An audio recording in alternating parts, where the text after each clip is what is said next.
I can let her crib and let's that chopper on me. She say I'm the shit, she gon' put it on me. You can keep this out, I'ma smoke this OG. Remember way back. First Squeeze family, welcome back. Got the first episode for y'all with the first guest. One that's known around the region out here, but soon will be known around the world. We have Amari Noel with us today. Alright. Clap it Mike up, B with the intro. Hey, clap it up, man. First time. Hey, first time, man. First time. Thank y'all for having me. Of course. I finally made it to First Squeeze. I feel good. Welcome. It's a little bit my first introduction, but without further ado, we're going to go ahead and get started. So, first, what was your inspiration on just going into the music lane? What? Music has always been a part of me, like growing up, but for y'all who don't know, for those who do know, I've been a hooper. So I was hooping like for forever, and I thought that was the lane for me. And then I got kicked off the basketball team in like college. Went on a scholarship. Coach didn't want me on no more. She like one day she like, you ain't gotta come back. And then I was like, fuck, what am I gonna do? And that really like inspired me really to do music, because I'm a firm believer in I have to be successful at something. So if it wasn't hooping, it was gonna be music, and that's where I am today. When you was an athlete, and a lot of kids do have this thought, especially young, like I'm gonna be an athlete, especially if I go to college and play, like that's it, no plan B. So at that point when she told you don't come back, did you already have that like plan B of music in your head, or was it kind of just this is what's left? I won't say that I had the plan B of music, like exactly, but it pushed me for music. My plan B was, I got my degree in communications, so I was going to try to go on radio. I did radio in college, and I was going to try to be like Luda. Like, he started off as a radio personnel. He would play all his music for people and stuff like that, so I'm like, at least if I can't be an artist, because I thought it was hard, like at least I'll be around music, and that was really like my plan B, and that didn't work. You talking about Ludacris? Yeah. Hey, I never knew that. Yeah, he was in the radio station. Yeah, I definitely never knew that. Telling everybody play my shit. Yeah. Damn, that's decent. So, like, how did you discover that you had a knack for music, though? Like, how did you know, like, hey, this is me. I'm really good at this. I should really be chasing this. Just growing up around music. My mom, she sings. My brother, he sings. So I'm like, I used to sing. Like, I could hear myself, obviously, but I was scared. Did little people's theater growing up. For people who don't know, that's really just like musical theater. So I did that from 3rd to 8th grade. Would get like a couple like main roles, like where you still have to sing, but you act at the same time. But it wasn't until I participated in a group in high school called SGE with my homie. We was in gym class. I asked him, like, you know, can I be a part of y'all group? Because I was curious about music, and he was just like, hell yeah. So from there, they taught me like how to record. I grew up as a church kid, so I didn't get to listen to like a lot of music that people was on, but they caught me up. And I would hear myself like over time, and I'm like, okay, like the same like pressure that I apply with hooping, if I do one day, like I could do music. So basketball was obviously your first choice as like a career, and then music was kind of just like a natural talent thing you always had. But outside of that, what else do you like to do though? I like to read. I'm pretty a nerd. I'm a nerd. What's your favorite book?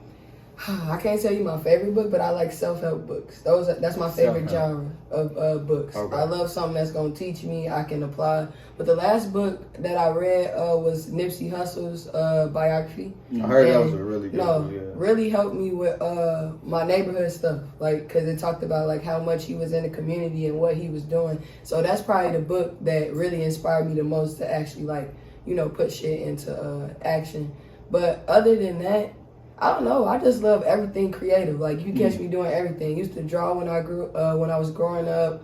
Could dance a little. I just like everything that's creative. I'm that person that's gonna try something once. Yeah. So I seen that you used to take pictures. Are you still looking to keep doing that, or is that something you're gonna put to rest? So it's become hard now that like music has taken off. But it'll always be something that I'll dabble back into. When I came home, I took pictures and it felt good. Like for the first time to be away from the camera, away from music a little, and I'm taking pictures.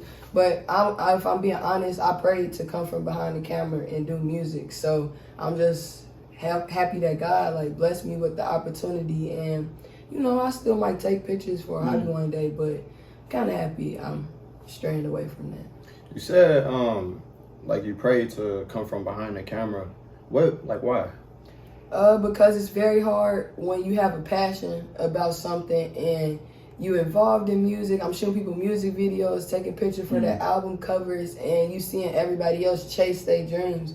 And it's kind of just like, you know, why you not doing the same thing? Like that played a lot in my head, and I tried to get over it, and it just frustrated me like too much. It was sucking the love I had for that, because I couldn't do like music like at the time. So really was happy because it was making me depressed, if I'm honest. Like it was fun because it's creative and I don't have to wake up and maybe punch the clock like the traditional way. Yeah. But I was becoming depressed and unhappy with myself. That's crazy that you're saying that, because honestly, you becoming a guest on the show is like such a last minute thing. Like we already had kind of topics we was going to talk about, and one of the main topics was like feeling unfulfilled doing something you love, which is, it kind of relates to me personally, at least right now, because I was like studying for something. Now I'm doing like the thing I was studying for, but I still come home every day and I'm like, damn, I hate this shit. You know what I'm saying? So it's like, it's crazy how things like that manifest even though you working on something else. Yeah, that shit crazy. No, that shit is real. And if you don't, I learned with this whole process, if you don't love something, don't do it. Or do it until you don't have to. Do it until you don't have to do it to anymore. Get somewhere else, for sure. Yeah, but don't be unhappy even if the money ain't there, because I'm not the richest. I'm still on the come up. Like, I got a little bag, but I don't have a lot, like, to buy shit like 10, 20 times. But it's much more fulfilling that I get to wake up every day and, like, people listening to my music, or I can wake up knowing you got a shot, though. Like, you have a shot that's 100%. To achieve that. Yeah, that's true. That's period, yeah. How you deal with the pressure of that, though? Because me and P talk about this all the time, like reaching a spot reaching a point in your life that a lot of people haven't reached. And then we always talk about how, well, what if I don't feel fulfilled at that point?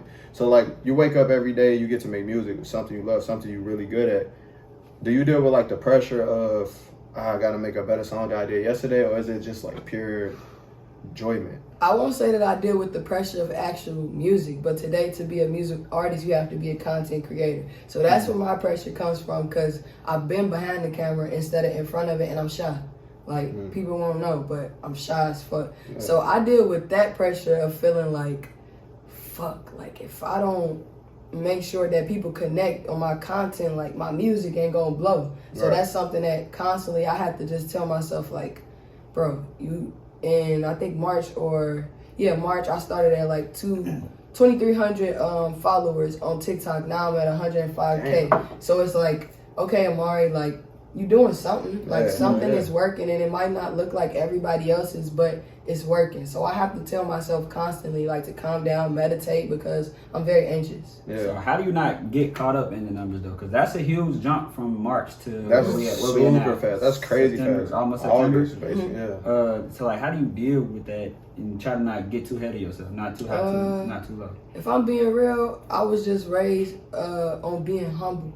So a lot of times when people want me to pop my shit, I don't really know how. So to me, this is just, it's something, but it's not something that is just big, that's mind-blowing, like, because I didn't have it before. Like, it just came. So it's just like, I'm just blessed to be in this position that 105K people want to follow me. They want to listen to what I got going on. Might get 200 views on one TikTok, 200K views on another one. It's just like, I don't know. I try not to get caught up in numbers, because basketball was like that for me. So I learned from basketball. Stats. Yeah.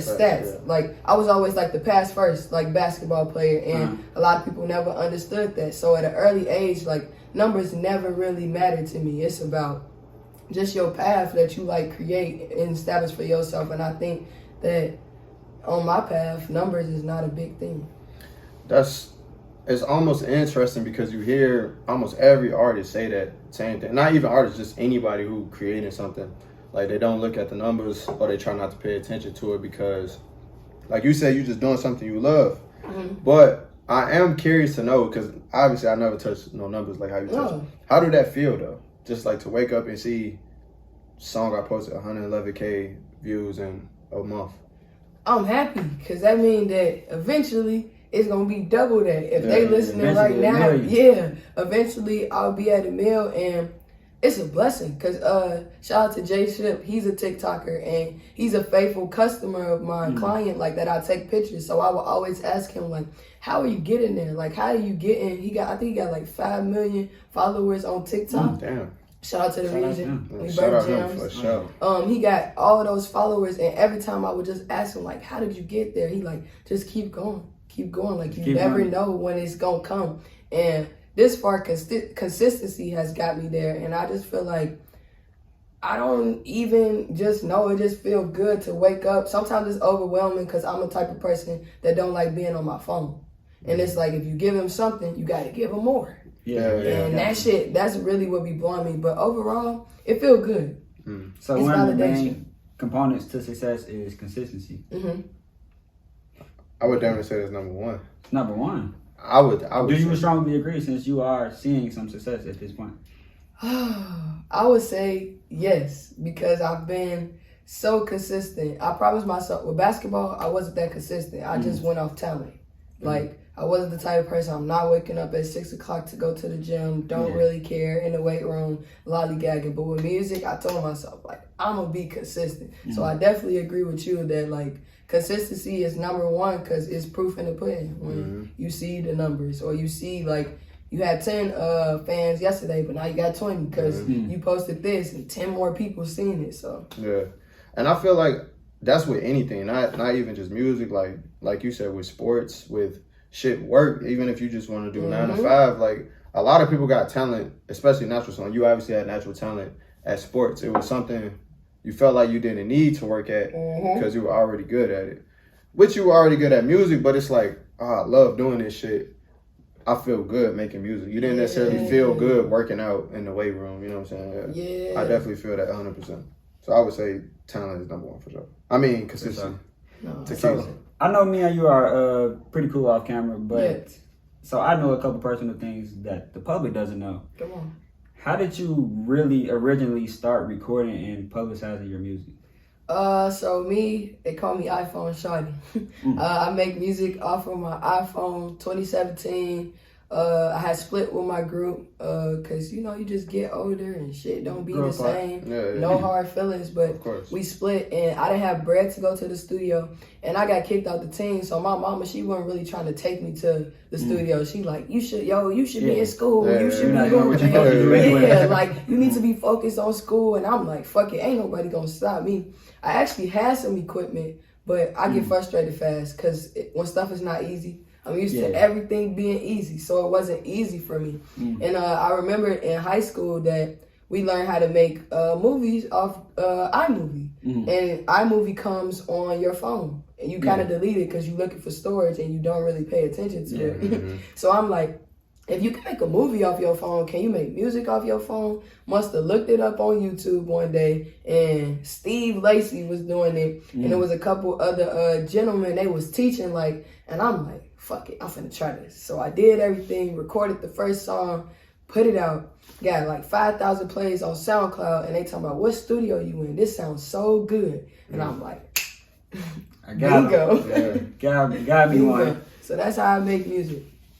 Bro, people underestimate how much you could do off your phone. It's crazy. Like, I was watching, what was I watching the other day? Oh, Lyrical Lemonade. Shooting whole videos off of his iPhone. Like, legit, mainstream artist Lil Yachty off of iPhone, bro. That's how I started taking pictures. I used to be at school playing. My nickname was Ferg because my last name is Ferguson, Amari Ferguson. So I used to say Fergography, and I used to take people pictures on the phone, like, everywhere at school. And they'd be like, oh, this shit look good. And I'm like, fuck it, you can do anything on your phone. I used to buy apps. I'm addicted to them, all that type of shit. So is that how you still record, though? To this day? Yep. That's crazy. That's crazy. No, that's like if you're looking to make music, go ahead and get that iPhone. It's right in your pocket. Why the music not? is in your pocket. So would you ever go to a studio though? Like, well, eventually, you know what I'm saying? Like, full time. The problem I have with the studio is not a lot of people are patient to curate the preset that I have on my phone. So when I go to the studio and I start sounding different, it make me unconfident within myself because I'm like, damn, do I fucking like sound good? Like, am I good enough? Like, y'all saying this, but I don't hear it. So when I find somebody that's patient enough to curate a template, why not? Because I feel like, you know, in order to compete with the greats, like one day I'm gonna have to come up off of it. One day I might not, don't know, but I'm willing. I'm open. I saw you had a couple like high quality videos when I was researching for this guest appearance. Do you shoot those on iPhone? No, my manager, he shoot them. His name is Kevin, and he shoots all the videos. Shout out Kevin. Yeah, shout out Kevin. But yeah, I was gonna ask because I'm always curious about it. I'm not an artist myself. I know you're an inspiring artist. I never shot a video, like a music video, and I always wondered, is it like scripted out or is it kind of just natural? Some are natural, but me, I gotta script it out. I have to go in knowing that you paid for 2 hours of my time and this is what we're gonna do. So I'm gonna come up with just like a list of things that I need. Then I'm gonna listen to the song over and over and say, okay, this is what the theme, because 9 times out of 10, people ask me, do your thing. And I'm gonna see what the theme is, and then I'm gonna say, okay, I need this shot, this shot, this shot. And it just keeps me on course as an anxious person. Like, if I don't go in prepared, like, I'm gonna be all over the place. But that's just for me. I didn't see people pull up and shoot, like, fuck it, we just gonna do this, do that. But it depends on who you are. How was your video? Hey, shout out Lilbigmike video dropping today too. I had to give you stuff. Show you some love on that. Yeah, it's dropping today, but it's really not about me, so I'm gonna keep this brief. I'm gonna keep this brief. But for me to shoot a music video, it was kind of, I didn't know what to expect at first, honestly. Like, when I got there, it was just like, all right, let's go. Like, it was just like we hit the ground running. As soon as I got there, like, first take, I'm like, whoa, hold on now, I really wasn't ready. I mean, but it really no way to get ready for this video. It's like, it's no. Wait, so you was asking not from behind the camera, but versus somebody being on the camera. So I answered from behind. Yeah, you okay. You own the camera. Very nervous. I'm very just like, fuck. Do I look good? I know the words. Like, am I moving right? You would get exposed. Your first music video, I was not good. Yeah. They like, I'm still not the best. Because you had it really well. Yeah, well, we definitely had it really well. Shout out to the editors. It's probably him. He probably makes me look good, but I'm getting used to it. So you must be seeing me get better. So I appreciate that. I can't remember the name of the song exactly, but it was the video where I could tell you was in Miami. I've been so many times, and I was like, Freaks. Yeah. And I was like, this is a legit high quality ass video. And you looked like supernatural with the models, like you was just doing your shit. So for you to say that you was anxious or nervous is crazy. You damn should be acting. I'm damn near that I'm damn near that person though that's not gonna embarrass myself. No matter how scared I am, I'm not gonna let you say like, this girl sucks or she forgot all the words, so I'm gonna give it my best. And I can say that's probably what you see. So okay, so from my personal experience, I didn't know even where to look. Like, do I look at the camera or do I just like vibe out and just like do a little dance or something? So like, how did you know like where to even focus your vision to? Like, because the videographer is supposed to tell you. They're supposed to tell you. I was being directed, but it still was just like, I don't. It was just new for you. Yeah, it was new. It's very difficult to sing the song, to perform the song, and also take direction. So I would say don't be hard on yourself. Now you know when you shoot your next video, what I'm going for, like what I'm gonna look at. But I would say Kevin, he always like kind of directs me, and then if some songs I like more in my catalog than I like the other ones. So some songs I feel alive, like I feel like all right, this my shit, hey, I'm going like that. But other songs I'm like, okay, what do you want me to do? So I can't really call it. It's like the more consistency, the more you shoot videos, the more you get comfortable in front of that camera, they're gonna be like, damn, look at Mike. How do you pick and choose what you're gonna shoot a video to though, or do you let the fans kind of, or the numbers I should say? So this go around, it was my team. Like I released 16 songs. We shot a video to every song. Okay. Because all 16. Yeah. We shot a video to every song. Yeah, for sure. Do I really know why we did that? No, but do I think it's smart? Yeah, because out of 16 songs, every person's favorite song is gonna be a different song, and they're gonna want a video too. Yeah, they're gonna want a video. And so this time I really didn't choose. On my next project, we chose the songs that's coming out. Yeah. We chose the songs that we're gonna do, and it was personal preference. Yeah, I think when you hit that point where you could choose, you know you probably done made it at least farther than most people. Because I'm saying that as like a creator of any sort, whether it's podcast, actress, actor, whatever, music. When you shooting something for all 16, it's kind of like you don't know what the people gonna choose. You know what I'm saying? Like one of these gonna go though. I know that for sure. But now you to a point where you like, shit, I could drop a song no visual and I'm still hitting 100K. I'm gonna do some shit that's personal to me. At that point, do you feel more comfortable now with somewhat of the fame that you have? More comfortable with the fame, yes, because I feel like I've been in boot camp since April. Okay, May, June, July, August. Okay, yeah, for about 4 months. I'm not really good at math. So about 4 months. I've been doing stuff with music every day, no matter if it's being on video, talking to fans, talking to A&Rs, like talking to people in higher chains. So I've really been getting like coached. So this next project, I'm learning Amari. Like I know what I want, I know what I don't want, I know what's gonna happen, and a lot of times I don't, but I'm okay with that because that's just music. What I learned is you can't control shit, I'm getting used to like the fame. Yeah. What's your favorite video so far? Unusual, because I kind of like directed it. Like it was my vision for it. Like imagine myself doing some old school ass shit. That's the one you stand behind the mic and then I like that one. That was actually my favorite. People talking about I thought she was a noob up there when I kicked the yeah. I'm like, hold on. I might go grab her off the stage. But that's my favorite video because I got to do something different, like what I do every day besides music. Say my vision, and it came to life, and it just so happened to be that I was the person that it came to life with. So Unusual was my favorite because that's also one of my favorite songs that I recorded. So fought hard, to get the vision. And that's honestly, we've been tapped in. We kind of like tapped in when I first started even doing this. I think I reached out to you. And obviously, like, the schedules or whatever. But when I seen the snippet of the Unusual video, I think you might have sent it to me, actually. I probably. And you was like, that's actually my favorite song. We have to get her I sing on. that song like, every we day. have to. Yeah. Okay. So that definitely was one of the favorites. I think you had reached out to me when I was $1 Million Maddie. Yeah, like, it's really been that long ago. And I talked to JT, actually. And what's the song you got with him? Want It All. Yeah. I actually had that song on my phone.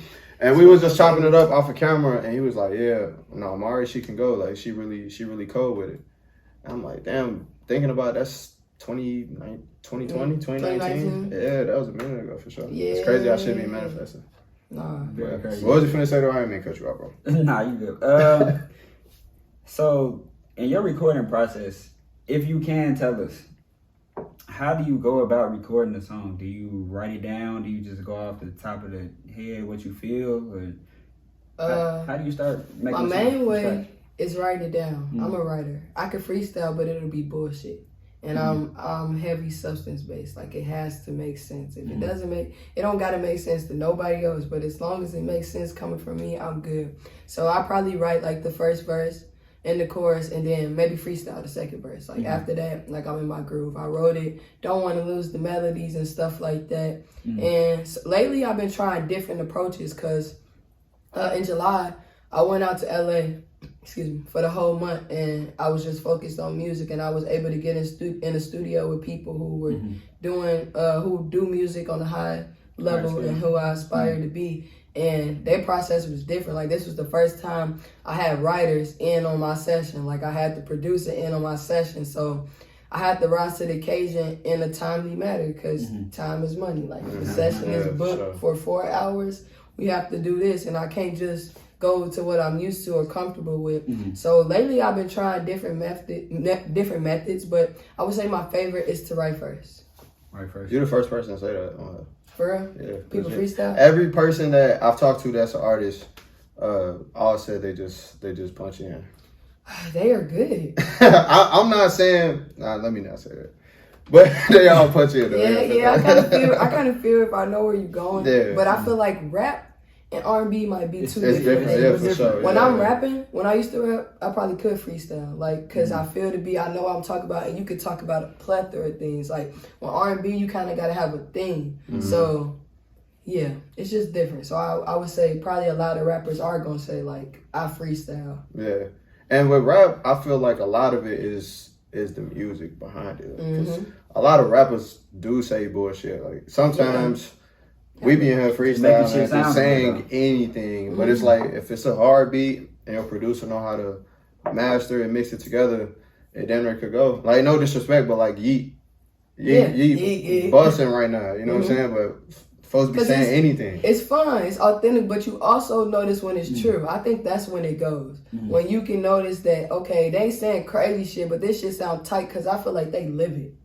I feel like a lot of people shit don't be going because they just be doing it. I feel like the rap game has turned to the dope game. It's easy hustle. Yeah. It's easy to get in if you know how to get in, but it's not easy to stay around. Huh? Yeah, and that's the thing. A lot of people aren't thinking like in a year from now, 2 years, if I make this song, it's a bop, but will I still be on? And that's where they get fucked up. Can I make another one? Yeah. Damn, but as an artist, both of y'all artists, do y'all care? And that's like a serious question. For example, Spot got him right. He went crazy with the beatbox track. He probably set for a long ass time off of that. As an artist, would you care? Would you sit back and care? Well, you kind of like care though about the music itself. Because music is not just the money for me. Like I want some Grammys one day. Like, I want it's the craft. MTV or it's the craft for me. So I can say that. Yeah, it mattered to me. I just don't want to be a one-hit wonder. I want to come for Drake. I want to come for Beyonce. I want to come for them and make music with them. Yeah, and that's what I'm saying. I need DJ Khaled to throw me on the That's what I'm saying. Yeah, I feel it now. I feel it. Throw me on there. Yeah, for me, it's longevity, but it's also because I feel like a lot of times with those artists, they just trying to feed their family. They're just trying to make it by. They trying to stay out of trouble. And for them, it could just be for the moment. They never even saw themselves being like Lil Baby. He said he never even saw himself being a rapper. He wants to be the biggest hustler. He was fresh out of jail. Look at him. I'm pretty sure the spot him guys, like all them, like niggas just want to feed their family. I feel that. I feel both sides of it for sure. It's just a difference of like wanting to feed your family. Like you said, it's almost like the new dope game. It's a hustle. I can't go out here and say that a lot of dope dealers want to sell dope, but that's what they know. It's easy, it's fast money, quick money. And honestly, if you make one hit record, you damn near set for life. Not off just that song, but he could go on a show or on a podcast, like charge them for a feature. You could charge upcoming rappers for a feature, you know what I'm saying? So you don't gotta necessarily have the passion for it. I'm still trying to get my one. Who would it be? Yeah, that's what we want to get to. What? In the music industry, who would you like to work with? Who would you like to make a song with? Give us 3. Drake. Go. Tory Lanez. Underrated. In between Beyonce. Okay, can I get 4? You get 4. Go ahead. Beyonce and Young M.A for the culture. I feel like we probably would make some shit. Also why underrated is her. Super. She's hard. She's fire, but also because who we are. We're gay artists, and I feel like it'll just be something that ain't never been done before because of who we are. Like them old, like how Nelly and Kelly had Dilemma, or how Bobby V and Lil Wayne had Slow Down. I think, or Miss Officer, whatever the song. Don't crucify me. But I want one of them with somebody that can talk the shit that I feel because they live it. And she the reason why I'm doing music, for real, because I thought I was going to have to be a ghostwriter, because I wasn't going to be anybody I didn't want to be. And when she did it, she blazed the trail, and I'm just like, thank you, yes. But top 2 are Drake and Tory Lanez. Both Tory Lanez and Young M.A, to me, are both so underrated, like talent-wise. People don't even know Tory taught himself how to sing. Yes. Yeah, like yes. Write his own music. Like, that's dude, tough. really talented, for real. Talent. Nah, like, for real. And Young M.A is also, like, criminally underrated because she is, like, a trailblazer. Yeah. Like you said. Before her, it was always speculation. Like, you heard Queen Latifah, maybe. The Days Loaf. Days Loaf, maybe. Even going Old Lady of Rage, maybe. All right. But yeah, I don't know a little history. But Young M.A was, like, the first one to be openly with it, you know what I'm saying? Like, and this time coming, and then she rap better than a lot of artists, for sure. She's nice. Nah, she is, like, for real. I just think that she just probably, because of who she is, it's always gonna come with, targets on the back. But I think she's definitely doing her shit. Yeah, for sure. And she damn near cooling right now, too. Yeah, because she got a hit, like you said. that shit's still getting played. You hear it, you turn. So you coming off of your first show. Congrats on that. Thank you. And it was at the crib. Just take us through that, like the anxiety before, like when you was on the stage, like how was that whole experience? So I had like Amari's world tour, and a lot of people thought that I was going on tour to perform music, but it was really a pride tour. Like it was really for me to go meet other gay people and let's mingle and stuff like that. And so a lot of people was like, you ain't coming home. I always wanted my first show to be at home. Yeah. So I didn't know. Like at the beginning of the year, I wrote on my vision board, like I want to have a show. Like I want to be prepared for my show. Shout out to God, made it happen. But the anxiety, I could say the most came from working with other people. I had a band, I had background singers, so they had to learn my music, but I also had to teach them my music and delegate. And I'm I think it's a laissez-faire type of leader where you kind of like chill, you lay back, but you go in when you need to. And I couldn't really be that because it wasn't gonna work. Shout out to Taylor Iman. She helped produce the show. She really like got that shit like in order because it's hard to work with young creative people because our minds are all over the place. So especially ones you don't know. You don't even know. Yeah. So it was only maybe 2 that I didn't know, but this was my first time working with a lot of the people. I would just say everybody on my shit.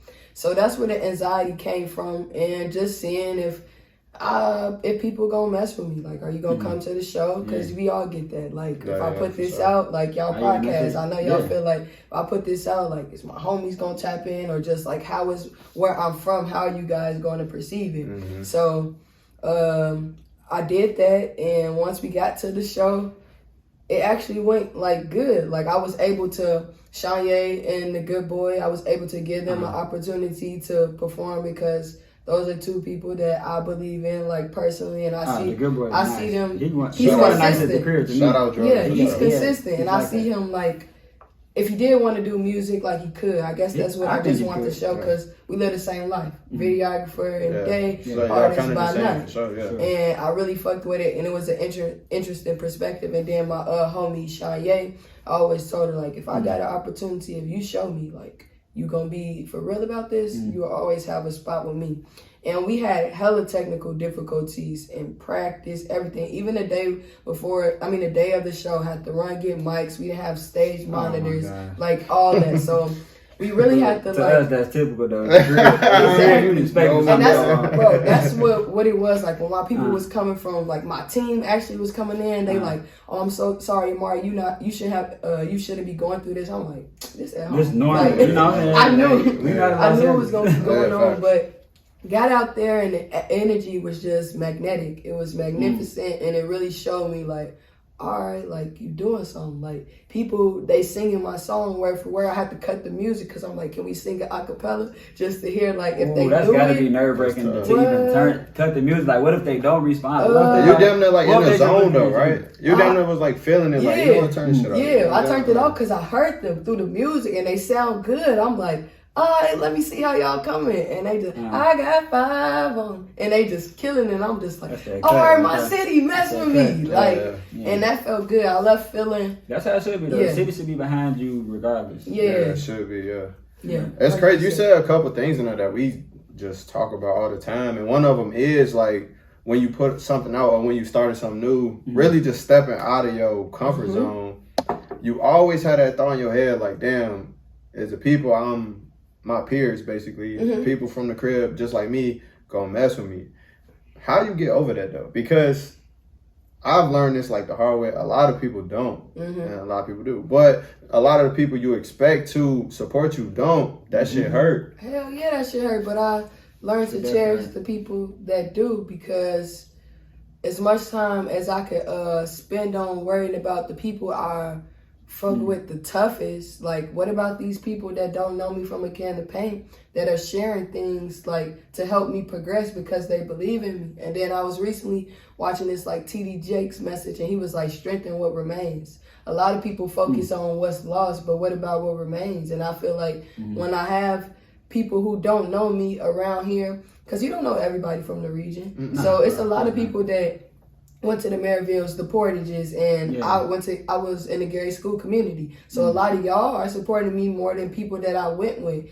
And another thing I feel like too, a lot of people, it's not hating, but they're inspired by what you do, but they don't know how to take it because they want to be in the same positions as you. And it's because we don't have a lot of opportunities. So they trying to figure out, like, through everything that you going through, like, how are you still able to do this? And it's not that I don't support you. It's like, man, I wish it was me. But for the people like y'all that's reaching out to me, okay, I'm where I am now, but when I get in position, I'm gonna be like, oh, Mike, like both Mikes, like Fresh Squeeze, they was fucking with me. And if I have this, because y'all reached out, if I have this, like, I'm gonna bring them along with me because they believe in me. And it's just like, that's how I look at it. Just fuck with the people that got me. That's how it should be. And it's so hard in our community to get all of us to think like that. A lot of people so smart-minded, we don't think like, if we all stick together on some shit, we damn near run the world. You know what I'm saying?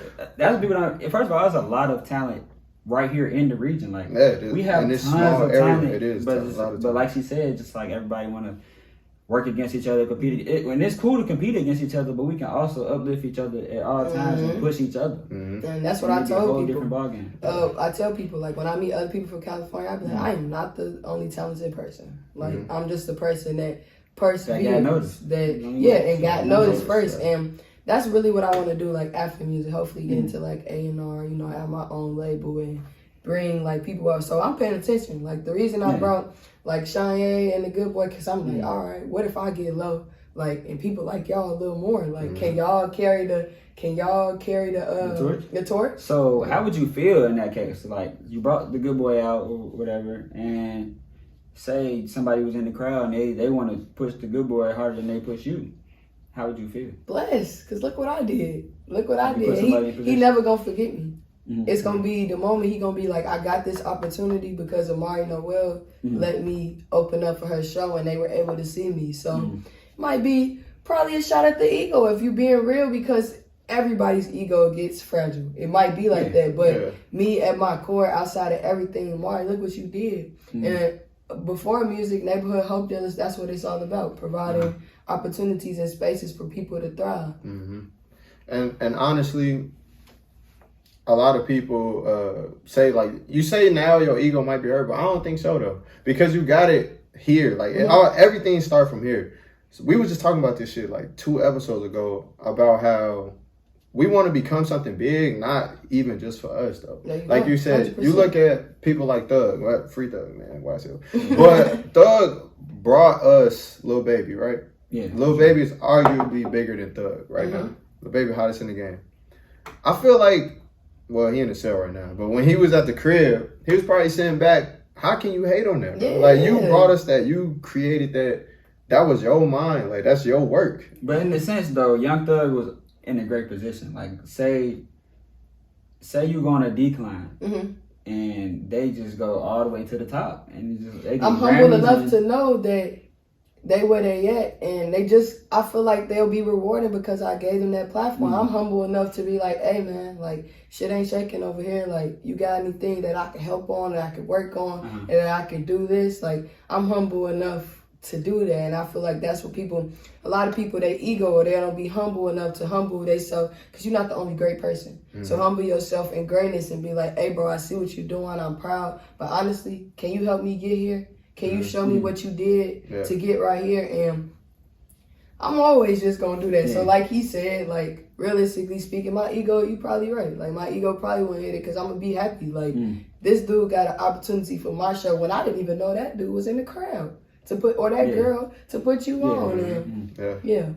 So with that being said, there's gonna be a lot of people, if they haven't already, that come out the woodworks or just come back kind of into your life and just try to get tickets to a show or money, whatever. Like, how are you gonna say no, or how have you said no already? Just dealing with it in general. No's, haven't had to say too many no's, but I've always been blessed to have the spirit of discernment. I can see you. I can be nice to you. I don't have to treat you evil, but I see straight through you. So I see through a lot of people. But honestly, if I'm being real, it's been nothing but genuine support. A lot of people are inspired because I'm not a negative person. I don't come out thinking I'm better than everyone. And I did the back work of helping people shoot their music videos, shoot their covers. When they say, Amari, what studio you go to? I went to the Visions up in Michigan City. Shout out to Mike Dilla. I went to the studio out there, or I'm like, okay, I've been doing this, and this is what it takes to be a content creator. Like, I'm just helping. So I've been getting a lot of genuine support, and I haven't really had nobody ask me for, money. Yeah. I don't know how that I would say no, because naturally I'm a helping person, but I do know when it's time to say no. Yeah, I get that. And that's what I was going to speak on too when you was asking about like what if someone like the Good Boy started taking off and she didn't.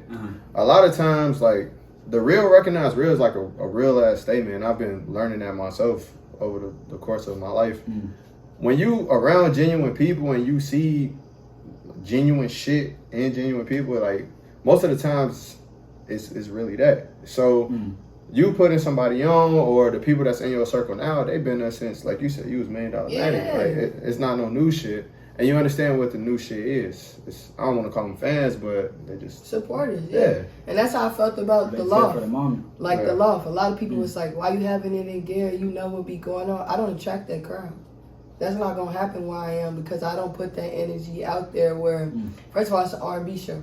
So we come in strictly off of love, good vibes and stuff like that. So I know it's not going to be there. And people who came out, I saw that they'll do it up for me, because I know they probably was scared. Because there's been stuff that happened in the Loft. I know they probably was. Had a lot of people that said, like, oh, sorry, sis, I couldn't make it, or sorry, Mari, I couldn't make it, because honestly, I was scared, and I respect it.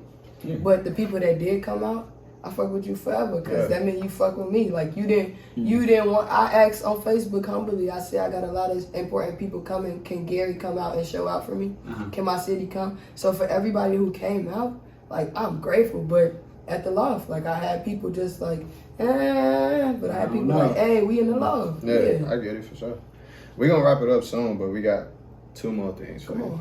Come on with it. And we started a new segment. You actually a trendsetter for this new segment that we started, I guess. We starting a segment called What's Fresher? What's Fresher? Ooh. So we're going to ask you a series of 3 questions. You tell us what's fresher and why. All right. It could be some dumb shit. It could be some real shit. Just fresh shit. Yeah, just pick whichever one you would take. Okay. So first, what's fresher? Chicken Alfredo or lasagna? Chicken Alfredo. Because I can't really eat like red sauce. I got like I got like acid reflux and stuff, and I don't really eat like beef or pork no more. Chicken Alfredo, but I would say it's fresher because you could be in the trenches and eat it, but you could go out with your girl, 5-star meal, chicken Alfredo. You feel it's diverse. So yeah. Okay. Give us one, P. I'll give y'all one. We're gonna have to go Hennessy or tequila. Well, cognac or tequila. Cognac is dark. Yeah. Okay, dark, because it's fresher because it has me acting classy. When I get off that light, I'm a little loose, but when I got the dark, what you mean by loose? I'm acting out of body as to where it's like, girl, you don't even be doing stuff like that. Like, chill out. But with the cognac, the dark liquor, I'm a little more, poised. I'm a little more relaxed. I'm just smidged, but you can't tell. That light liquor is the devil. Like, what is that? The Casamigos? Yeah, Casamigos. You had it before? Had it before, yes. Too many times, huh? What? Yeah, every time you would say, like, I'm done with this shit. Yeah, and go right back to it. Yeah. We know you're a sports fan. Okay. Basketball in particular. Come on. LeBron or Mike? That's tough. You have to pick, right? You have to gotta what's fresher. You gotta have to. Well, naturally, what's fresher is LeBron because he's new, and new is fresher, right? Ooh, but okay. Yeah. But both greats. But I would have to say Mike paved the way for LeBron, and LeBron is a humanitarian, so I actually fuck with what he's doing outside of basketball and as a person. Because if I was in that position, I would do that. So I'm not so speaking on basketball, but I'm speaking on just what he does. What he does that basketball gave him, just that platform to do. So I would have to say LeBron is fresher to me. And if I'm being real, a lot of us, we seen highlights. We did not grow up in a Mike era. Like, we grew up in a LeBron. We didn't watch him night in, night out, though. We didn't watch him night in, night out. So LeBron, I hated him growing up, but respect. Put some respect on him. Definitely number respect. Speaking of being in the community, though, didn't you just do like a back to school? Yeah, I had my second back to school fest. Shout out to Lee Williams of Terrytown Clothing. We are the Village, Loud and Outlandish. I Am Them, Chris Robertson Enterprise. We all kind of just like put it on together. I was gone, so I'm really putting emphasis on them because I wasn't in the city, and they're the reason that it happened. But the back to school fest was basically like the kids like could have a good time. We come out, we get them face painted, haircuts. They got their hair done.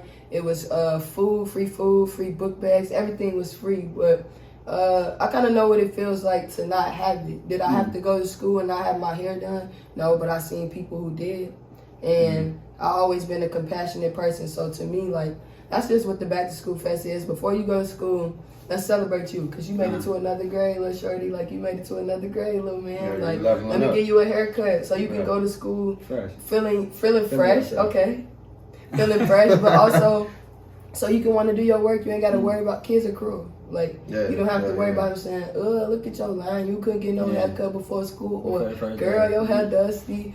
We actually had the Calumet Township. They gave free uniform vouchers. So, for kids who didn't have uniforms, they came out. And to me, that's what it's all about. Just the next generation. Like, the reason we are today is because somebody coached y'all Pop Warner teams. Y'all had basketball coaches. Before, they took that time out to be in those positions to help you, not knowing they helped you, but everybody, you can look back and be like, dang, Miss So-and-so, I remember at the summer camp, like, she looked out. Yeah, she looked out for me. So hopefully one day it can be like, oh yeah, I used to go to Amari's things, and she did this for me, and I'm here where I am today. So leave us with two things. Criticism of yourself, and obviously what we should be looking out for. Criticism of myself, I would say in order for me to get to the next level in this day and age, I have to become a superior content creator. I have to get good at that. Shout out to my team. They really hold it down and make me look good. But I really got to get more confident, like, within myself on camera. Like, off camera, the vibe is contagious, but I have to be able to translate that on camera. So really, that's what I'm working on. So, you know, if y'all say some prayers or y'all be like, you see something, send it to me. Like, hey, you be cool doing this. So like, how do you know if you're doing the right thing, though? Like, you don't want to do too much, and you know, this cancel culture is so huge nowadays. Crazy, like, you do one wrong thing, and it's over with for you. Like, I say fuck them. Because they probably gonna cancel me because I fuck with Tory Lanez, and I want to feature. You see, just something that simple. I want to feature from Tory Lanez because he helped me be the artist I am today. I was inspired by his work, and I feel like I'm just like F them. Like, how you go? We are human. We're not perfect. So in order, like, I get what they doing. They holding people accountable, but a part of holding people accountable is also having compassion for them. So I feel like I don't even care. As long as in my book, the people that rock with me gonna rock with me. Tory Lanez is really not canceled. His fans, they are pushing him. People who don't like him, but cancel culture, I really don't really care about them. It ain't real, bro. I told you. Yeah, the criticism though, it ain't real. That's the criticism. And what was the other question you said? Leave. What we need to look out for from you? What can we expect from you in the coming weeks or months? Upcoming weeks and months, I'm dropping my new project called Love Is My Religion.